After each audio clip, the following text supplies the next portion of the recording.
Здравствуйте, смотрите в сегодняшнем выпуске.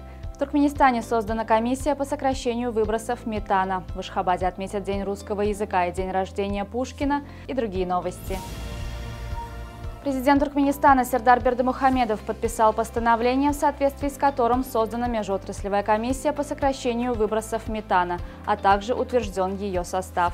Документ подписан в целях усиления работ по систематическому сокращению объемов парниковых газов и в основном выбросов метана, возникающих в различных отраслях экономики. 4 июня в 10:00 в Парке культуры и отдыха Ашхабад состоятся праздничные мероприятия, посвященные Дню русского языка и дню рождения великого русского поэта Александра Сергеевича Пушкина.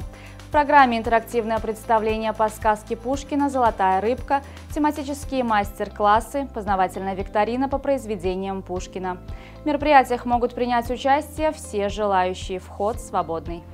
Кинопроизводители из Туркменистана пригласили на конкурс короткометражных фильмов снять за 48 часов. Это ежегодное соревнование команд кинематографистов из Центральной Азии. По условиям конкурса участники за 48 часов должны создать короткометражный фильм продолжительностью до 4 минут.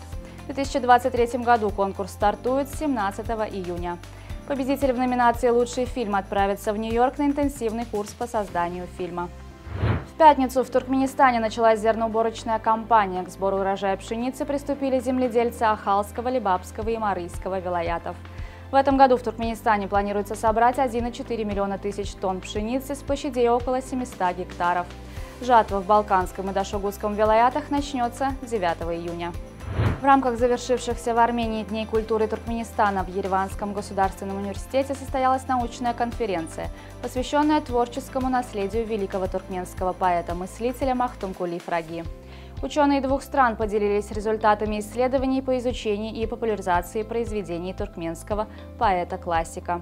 В ходе конференции прозвучали стихотворения туркменского поэта, переведенные на армянский язык известным поэтом-переводчиком Варужаном Хастуром.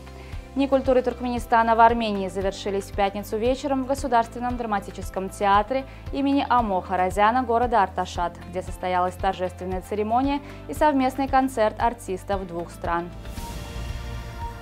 Киноканал «Синема» составил рейтинг лучших фильмов с детьми в главных ролях. Возглавил список фильм «Гарри Поттер и философский камень», прославивший на весь мир юных актеров Дэниела Рэдклиффа, Руперта Гринта и Эмму Уотсон.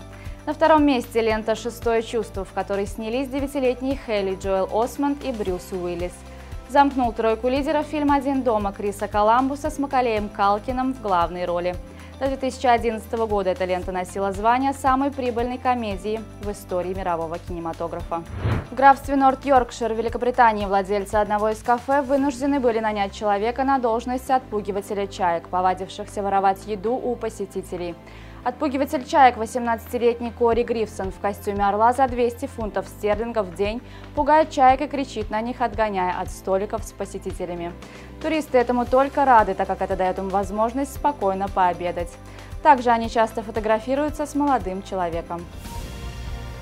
Грузинский полузащитник Наполи Хвича Кварахцелия признан лучшим игроком чемпионата Италии по футболу по итогам действующего сезона. В 33 матчах серии А Кварахцелия забил 12 мячей и сделал 13 голевых передач. Наполи впервые за 33 года стали чемпионом Италии. Посольство Туркменистана в Королевстве Саудовской Аравии организовало велопробег в городе Эр-Рияд. Мероприятие было приурочено ко Всемирному дню велосипеда. В велопробеге приняли участие сотрудники посольства вместе с членами их семей и представители туркменской диаспоры в Саудовской Аравии. Всемирный день велосипеда учрежден резолюцией Генеральной Ассамблеи ООН по инициативе Туркменистана и ежегодно отмечается 3 июня. На сегодня это все. Со всеми новостями вы можете познакомиться на сайте turkmenportal.com и на наших официальных страницах в социальных сетях. Всего вам доброго и помните, что Туркменпортал – ваш самый надежный источник новостей.